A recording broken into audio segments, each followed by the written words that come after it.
ଜୟ ଜଗନ୍ନାଥ ଜୟ ଜଗନ୍ନାଥ। ମହାପ୍ରଭୁ ଦଧିବାବନ ହେଲେ ସୁଖର ଠାକୁର। ସେ ଦୁଃଖର ଠାକୁର ସେ ନୁହେଁ। ମହାପ୍ରଭୁଙ୍କୁ ଯେତେବେଳେ ଦୁଃଖ ପଡ଼ିବ ମଣିଷର, ସେ ସେତେବେଳେ ଡାକିବ ଜୟ ଜଗନ୍ନାଥ ଜୟ ଜଗନ୍ନାଥ ଜୟ ଜଗନ୍ନାଥ। ଜଗନ୍ନାଥ ମହାପ୍ରଭୁ ରକ୍ଷା କର ରକ୍ଷା କର ରକ୍ଷା କର। ଆରେ ତୋ ସୁଖର ଟାଇମଟାରେ ତ କାହିଁ ମହାପ୍ରଭୁଙ୍କୁ ଦିନେ ଡାକୁ ନଥିଲୁ ରକ୍ଷା କର ବୋଲିକି?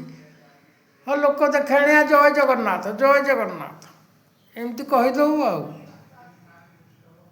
ବିପଦର ମହାପ୍ରଭୁ ସିଏ କେତେବେଳେ ହେଲେ ଦୁଃଖୀଙ୍କି ଭଲ ପାଆନ୍ତିନି, ସିଏ ସୁଖୀଙ୍କି ଭଲ ପାଆନ୍ତି। ଯେତେ ଯେ ଦୁଃଖ ଦରିଦ୍ରରେ ପଡ଼ିଥାଉ ସୁଦ୍ଧା ଠାକୁର ସିଏ କେବେ ଉଣ୍ଡିବେନି। ସେ କହିବେ ତୁ କାହିଁକି ଦୁଃଖ ପାଇଲୁ? ତୁ ନିଜେ ଯେଉଁ କର୍ମଟା କରିଛୁ ସେ କର୍ମଟାକୁ ଆଗ ଦେଖେ, କ'ଣ କଲୁ ଯେ ଦୁଃଖ ପାଇଲୁ। ତେଣୁକରି ପ୍ରଭୁଙ୍କୁ ସିଏ ହେଲେ ସୁଖର ଠାକୁର।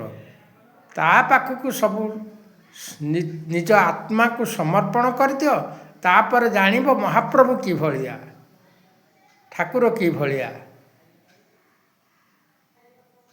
ଆଉ ପ୍ରଭୁ ମୋ କଥା ଶୁଣୁନାହାନ୍ତି ସଦାବେଳେ ଖାଲି ତୁମେ କହିବ। ଆରେ ପ୍ରଭୁ କେମିତି ଶୁଣିବେ? ପ୍ରଭୁଙ୍କ କଥା ତମେ ଶୁଣୁଛ? ପ୍ରଭୁଙ୍କ କଥା ତୁମେ ଶୁଣିଲେ ତୁମ କଥା ପ୍ରଭୁ ନିଶ୍ଚୟ ଶୁଣିବେ। ହଉ, ଠିକ୍ ଭକ୍ତି ମାର୍ଗରେ ଆସିକି ପ୍ରଭୁଙ୍କୁ ଡାକ। ପ୍ରଭୁ ତମ କଥା ଶୁଣୁଛନ୍ତି କି ନ ଶୁଣୁଛନ୍ତି ସେତେବେଳେ କହିବ। ବା ପ୍ରଭୁଙ୍କ ଆଗରେ ଆସିକି ସବୁ ସତ କଥା କହିଦିଅ, ତାପରେ ପ୍ରଭୁ ତମର ଇଷ୍ଟ ଖଣ୍ଡନ କରୁଛନ୍ତି କି ନ କରୁଛନ୍ତି ତାପରେ ସବୁ ଜାଣିବ। ହଉ, ଏତିକି କହି ରହୁଛି। ଜୟ ଜଗନ୍ନାଥ ଜୟ ଜଗନ୍ନାଥ। ହଉ, ଜଗନ୍ନାଥ ମହାପ୍ରଭୁ ତୁମ ସମସ୍ତଙ୍କର ମଙ୍ଗଳ କରନ୍ତୁ, ତୁମ ପରିବାରର ମଙ୍ଗଳ କରନ୍ତୁ, ତୁମକୁ ସୁଦୃଷ୍ଟିରେ ଚାହିଁଥାନ୍ତୁ, ସପରିବାର ବର୍ଗର ମଙ୍ଗଳ ହଉ। ପ୍ରଭୁ ଜୟ ଜଗନ୍ନାଥ ଜୟ ଜଗନ୍ନାଥ ଜୟ ଜଗନ୍ନାଥ।